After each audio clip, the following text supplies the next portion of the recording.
Welcome to Love Lies Chronicles. I came home late, as usual. Another exhausting day at work. Another long evening spent pushing through meetings that drained every last ounce of energy from my body. All I wanted was a moment of peace. A warm smile. A little affection. Something, anything, that made me feel like I wasn't just a machine keeping this house running. Instead, I walked into a cold, lifeless home. The lights were on, the television played one of those reality shows she loved, and my wife sat on the couch, scrolling through her phone. She didn't look up when I entered. Didn't acknowledge me at all. It wasn't surprising. It had been months, maybe years, since I felt like more than a piece of furniture in my own home. I sighed, dropping my bag by the door, kicking off my shoes. The house felt unloved. The air was thick with something unspoken, something bitter. I was tired of it. But tonight, I couldn't let it go. I walked into the kitchen, noticing the pile of dishes in the sink, the empty fridge, the takeout containers stacked on the counter. She hadn't even bothered to cook. Again. Did you eat? I asked, my voice carefully neutral. She barely glanced up. Yeah, I grabbed something earlier. Did you think about making anything for me? She let out a small, irritated laugh. I don't have time to be your personal chef. That was it. That single sentence. The dismissiveness. The indifference. Something inside me snapped, not in rage, but in realization. I stepped forward, resting my hands on the counter, choosing my words carefully. Do you even care? That made her look up, finally giving me more than a passing glance. About what? I shook my head, a bitter chuckle escaping before I could stop it. About me. About this marriage. About anything other than what I provide for you. She sighed, rolling her eyes, already irritated, as if I was just another chore she didn't have time for. Here we go again, she muttered, tossing her phone aside. You always do this. Always acting like I owe you something. Owe me. I repeated, the words unfamiliar on my tongue. I've never asked you for anything but basic respect. She exhaled sharply, standing up. Respect? Is that what this is about? Her voice dripped with condescension, as if I was some needy child whining for attention. What else would it be about? I shot back. She crossed her arms. Oh, I don't know. Maybe the fact that you expect me to act a certain way? Do things just because we're married? Like I belong to you? I froze. There it was. That word. Belong. She kept going, oblivious to the storm brewing inside me. I don't owe you affection. I don't owe you time. I don't owe you love. The final word hit harder than I expected. I should have been angry. Should have shouted, thrown something, demanded she explain why she ever married me if she felt this way. But I didn't. Instead, I let it sink in. For the first time in a long time, I let myself truly hear her. She didn't owe me love. She didn't owe me effort. She didn't owe me anything. And that's when it clicked. If she didn't owe me love, then I didn't owe her responsibility. She wanted a husband who provided, who kept the house running, who paid the bills, fixed her problems, and made her life easier. But without love? Without care? Without respect? No, that wasn't a marriage. That was a business arrangement. I took a slow, measured breath and nodded. All right. She frowned, as if expecting me to argue, to demand more from her like I had in the past. But I didn't. I was done asking. All right, she echoed, suspicious. That's all you have to say? I met her gaze, something new settling in my chest. Something calm. Cold. No problem, I said smoothly. If that's how you feel, then I won't ask for anything anymore. She scoffed. Good. Glad we understand each other. She turned away, grabbing her phone again, already dismissing me. But this time, she had no idea what she had just done. Because from this moment forward, I wasn't going to argue with her. I wasn't going to fight for something she didn't want to give.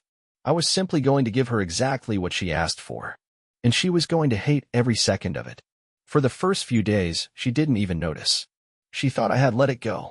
Thought I had sulked for a few hours, maybe slept off my bruised ego, and would eventually crawl back to the way things were. She was wrong. I wasn't going to argue anymore. I wasn't going to beg for scraps of attention. I wasn't even going to acknowledge the gaping hole in our marriage. If she didn't owe me love, then I didn't owe her responsibility. And so, I stopped. It started with the small things. Things I had done for so long that she didn't even realize they needed to be done. The trash? It stayed right where it was. The laundry? I only did my own. The groceries? I bought what I needed. If she wanted to eat, she could figure it out. At first, she thought nothing of it. She assumed I was just being forgetful or having an off week. Hey, can you take the trash out?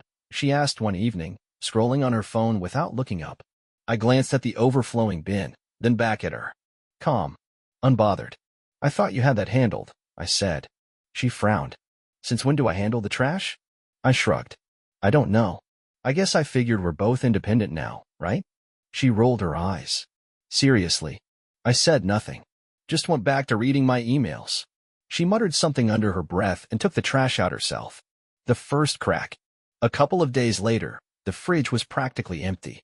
Normally, I restocked everything. I made sure there was fresh milk, eggs, her favorite coffee creamer, all the little things she liked but never bothered to buy herself. But I hadn't gone grocery shopping. When I got home that evening, I found her standing in the kitchen, staring at the nearly bare shelves. Did you go to the store? She asked. I grabbed a cold beer from the fridge, the only thing I had stocked for myself, and leaned against the counter. Nope. She blinked at me. Why not? I only bought what I needed. I took a sip of my drink, watched as realization dawned on her. She scoffed. So you just didn't think to get anything for me? I shrugged. I don't know what you want to eat. You never tell me. You always. She stopped, catching herself. Because she knew. She knew that for years, she never had to tell me. Because I always knew. Because I always made sure she had everything she needed. But now? Now, that was her problem. She let out an exasperated sigh. Jesus, if you're trying to prove a point, just say it. I smiled. I'm not trying to prove anything. And I wasn't. I was just letting her experience the life she claimed she wanted. She grabbed her purse and stormed out the door, probably heading to the store herself. The second crack. The next few days were full of little inconveniences. Her car was low on gas. She had forgotten to pay the electric bill on time. Her phone charger broke. Every single time, she turned to me expecting the usual. She expected me to fix it, to handle it, to smooth out the rough edges of her life like I always had. But this time, I just let it be. She came home late from work one night, her expression sour. My car almost ran out of gas, she huffed, tossing her keys onto the counter. I nodded, taking a sip of my drink. That sucks. She waited for me to offer to fill it up for her. I didn't. Finally, she snapped. Are you seriously not going to help me? I raised an eyebrow. You never asked. Her jaw clenched. Why should I have to ask? And there it was. The unspoken expectation. She wanted all the benefits of having me take care of her. She wanted me to be responsible for everything she didn't feel like dealing with. But she didn't want to acknowledge it. She had spent so long acting like I was just an obligation, a convenience. Well, now she was seeing what life was like without that convenience. She turned away, muttering under her breath again. The third crack. The more I withdrew, the more she started noticing. She didn't like having to do things on her own.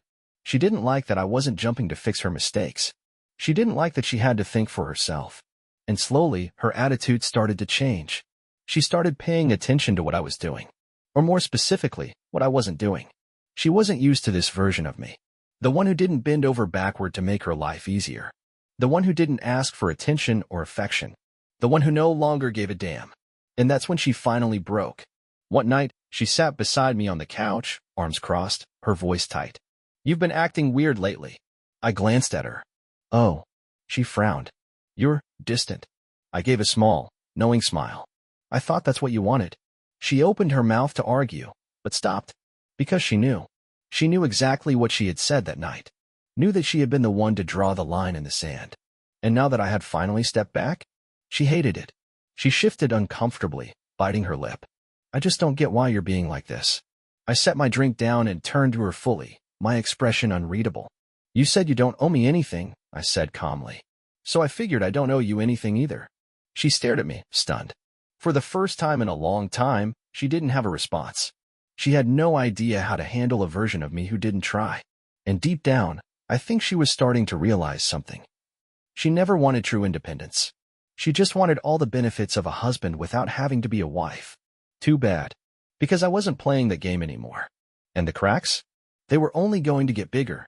She thought I would break first.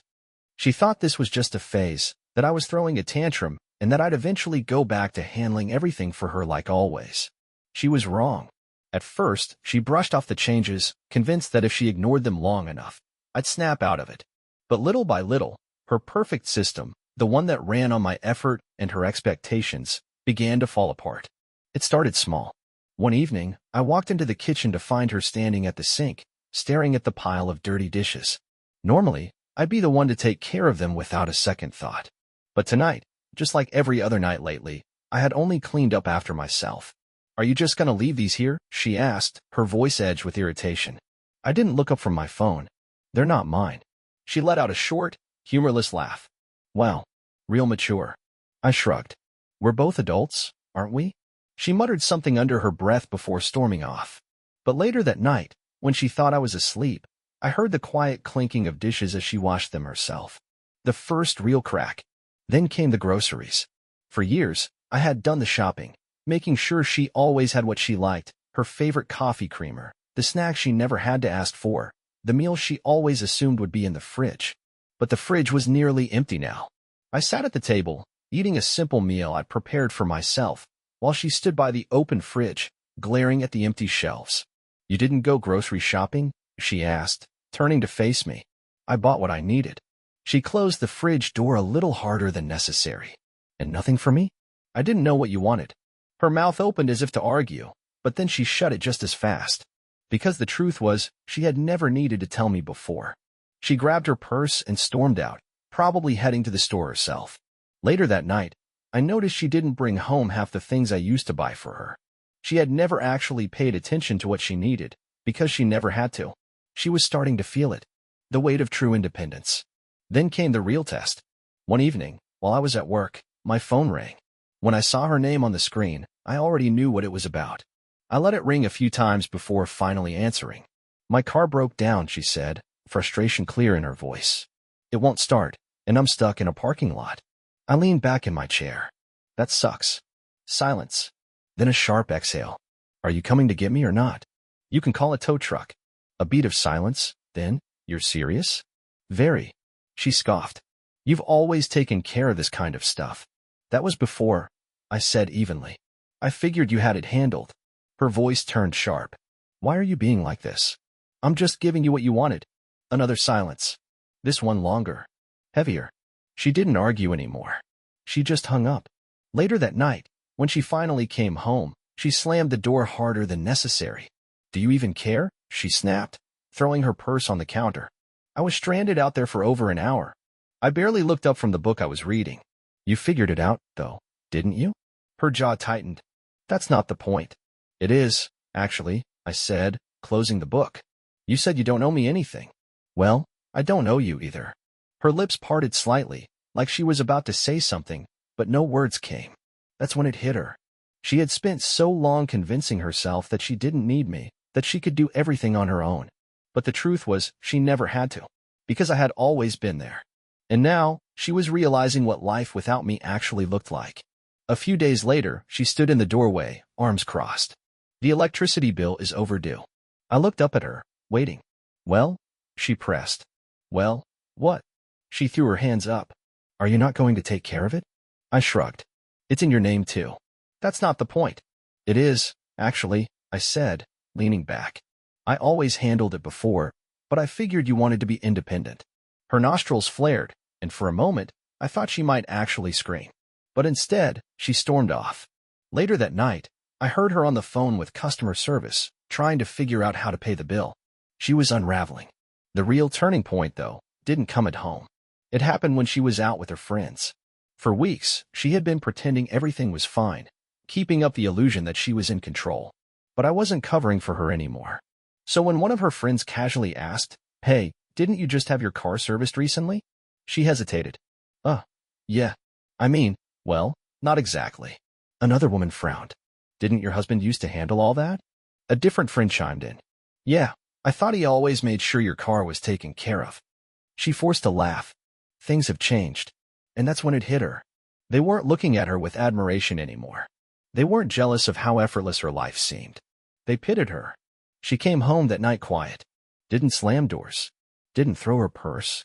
She didn't say anything at all. But I could see it. She didn't like the life she had built for herself. She thought freedom meant getting to do whatever she wanted. That she could take everything I gave, but never give back. But that's not how life works. And now, she was starting to realize what she had lost. She just wasn't ready to admit it yet. Not out loud.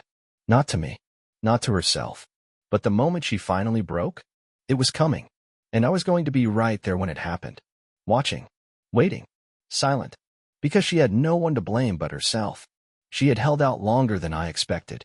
For weeks, she had lived in the mess she had created, stubbornly refusing to acknowledge that everything falling apart around her was because of her own choices. She had convinced herself she was independent, that she didn't need me, that she could handle everything on her own. But reality was catching up to her. She had spent so long acting like my love, my care, my effort were burdens instead of gifts. Now, she was learning what life was like without them, and she was crumbling. I noticed the shift in her demeanor before she ever said a word. It was in the way she started watching me more closely. The way she hesitated before speaking, like she was choosing her words carefully. She wasn't demanding anymore. She was waiting. Waiting for me to give in. Waiting for me to go back to the way things were. But I didn't. I sat in my usual spot on the couch, flipping through channels. She lingered in the kitchen, pretending to scroll through her phone, but I could feel her watching me. She let out a small sigh. "Do you want anything for dinner?" It was the first time she had asked me that in months. I barely looked up. I already ate. Her shoulders dropped. "Oh, okay." I turned back to the TV, waiting for the next attempt. It didn't take long. She walked over, sat on the couch beside me closer than she had in a long time. I felt the way she hesitated before speaking. "I was thinking," she said softly, "maybe we could go out this weekend. Just us." I didn't react. "Why?" She blinked, caught off guard by my lack of enthusiasm. "I just thought it might be nice." I let the silence stretch. Let her sit in it. Then, finally, I turned to look at her. "Why now?" She swallowed. "What do you mean?" "You haven't wanted to spend time with me in months," I said evenly. "So why now?" Her eyes darted away. "I don't know. I just miss you." I almost laughed. Miss me? She had spent all this time treating me like I was just a source of responsibility. Like my feelings, my presence, me as a person didn't matter. Now, she suddenly wanted to pretend like things were fine? I leaned back, stretching my arm along the back of the couch. "You miss me, or do you miss what I used to do for you?" Her lips parted slightly, but she didn't answer. Because she knew. She knew the truth. She missed how easy I had made her life. She missed how safe she had felt when I was handling everything. She missed the security she had taken for granted. She didn't miss me. Not in the way that mattered. The next day, she tried again. I had just gotten home from work when she met me at the door, looking different. She was wearing that old T-shirt of mine she used to sleep in, the one she hadn't touched in over a year. Her hair was down, softer. She was trying. "I made dinner," she said, forcing a small smile. I glanced past her into the kitchen. The table was set, candles lit. She was really trying. And for a moment, I just stood there, taking in the effort. I could tell she expected me to be relieved, to fall into her arms and pretend the last few months had never happened. But I wasn't that man anymore. I stepped inside, closing the door behind me. "You didn't have to do all this." She bit her lip. "I wanted to." I studied her. "Why?" Her hands fidgeted at her sides. "Because I realized I haven't been fair to you." I raised an eyebrow. "Fair?" She nodded. I think I pushed you away. I made you feel like you weren't important, and I didn't mean to. She sighed. "I don't want things to be like this anymore." I let the words settle. She was finally admitting what she had done. But was she really sorry? Or was she just desperate to get back what she lost? I walked past her, pulling out a chair and sitting down. She followed hesitantly, waiting for me to say something. She had set out my favorite meal. The same one she used to make when we were happy, when she cared, or maybe just when she needed me. I took a bite. The food was good, but I felt nothing. She searched my face for a reaction. "Do you like it?" "It's fine." Her expression faltered, but she forced another smile. "I know I've been distant. I know I've been difficult, but I want to fix things." I met her gaze. "Why?" She let out a nervous laugh. "Why do you keep asking that?" "Because I need to know if you want to fix our marriage," I said, my voice calm but firm, "or if you just want me to take care of you again." Her throat bobbed as she swallowed. That was it. That was the question. The real one. The one that mattered. She sat back, hands gripping the edge of the table. "I love you." I studied her. "Do you?" She flinched at my tone. Of course I do." I let the silence stretch between us, watching the way she shifted under my gaze. She had always been good with words. Good at saying just enough to make things easier for herself. But I didn't want words. I wanted truth. And I didn't think she had it in her. I put my fork down, wiping my mouth with the napkin before pushing my chair back. She tensed. "Where are you going?" I stood. I'm not hungry anymore. Her eyes widened slightly. But I tried. I know, I said, looking down at her. It's just too late. Her face crumpled. Too late for what? I exhaled. For me to care. She sat there, frozen, watching as I walked away. And as I left the room, I could feel it. She finally understood. She had spent so long refusing to give me love. So long treating me like I was just there to serve a purpose in her life. And now, she was losing me. For real. Because the truth was, she never broke me. She broke herself. And now, she had to live with it. Alone. I didn't sleep that night. Not because I was torn over my decision. Not because I was second-guessing myself. I had already made my choice. I lay in bed, staring at the ceiling, listening to the faint sound of her moving around the house. Cabinets opening and closing. The faucet running. The occasional, quiet shuffle of her footsteps. She was restless. And I knew why. She was realizing it now, the full weight of it. She had spent months, maybe years, treating me like a utility. A fixture in her life. Someone who was just there, a provider, a problem solver, a source of convenience. She never imagined that I could be anything else. But now, she was seeing the truth. I had changed. Or maybe I had just woken up. And that scared her more than anything. The next morning, she was already awake before me. That almost never happened. She was sitting at the kitchen table, staring at a cup of coffee she hadn't touched. She looked up when I walked in. For the first time in a long time, there was no annoyance on her face. No exasperation. No irritation. She looked uncertain. I poured myself a cup of coffee, took a sip, and leaned against the counter. She shifted in her seat. We should talk. I exhaled through my nose. Should we? Her hands gripped the mug a little tighter. I don't want to lose you. I took another sip. You already did. Her breath hitched slightly, but she forced herself to keep going. I know I hurt you. I know I took you for granted. I said nothing. She swallowed. I thought. I don't know. I thought you'd always be there. That you'd always love me, no matter what. I tilted my head. And when did you stop loving me? Her lips parted. I didn't. Yes, you did, I interrupted, setting my cup down. Maybe not all at once. Maybe not in a way you noticed. But little by little, you stopped caring. Stopped trying. You treated me like I was just another obligation, another responsibility. Her eyes filled with something I couldn't quite place. Guilt? Or just fear? I was stupid, she admitted. I thought I wanted freedom. I thought I wanted to feel like I didn't have to answer to anyone. But I was wrong. I don't want to do this alone. That was it. That was the truth. She didn't want to be alone. But that wasn't the same as wanting me. I studied her carefully. Do you love me? Yes, she said immediately. Too fast. Too eager. Or do you just love what I did for you? She flinched. Silence. That silence told me everything I needed to know. I nodded slowly. That's what I thought. She shook her head quickly, reaching for my hand. No, wait. Please, don't do this. I can change. I can be better. I pulled my hand away before she could touch me.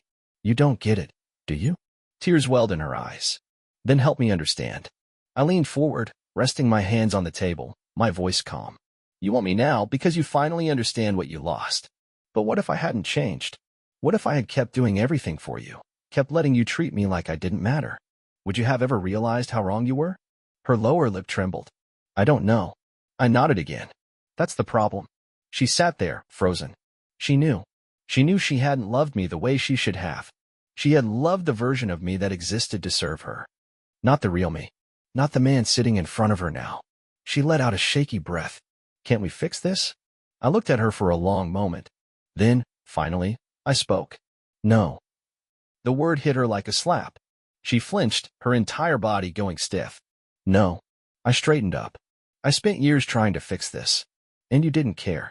You only care now because you lost control. Her face crumpled. That's not true. It is, I said firmly. You don't miss me. You miss what I gave you. A tear slipped down her cheek. I don't want you to go. I exhaled. Then you shouldn't have pushed me away.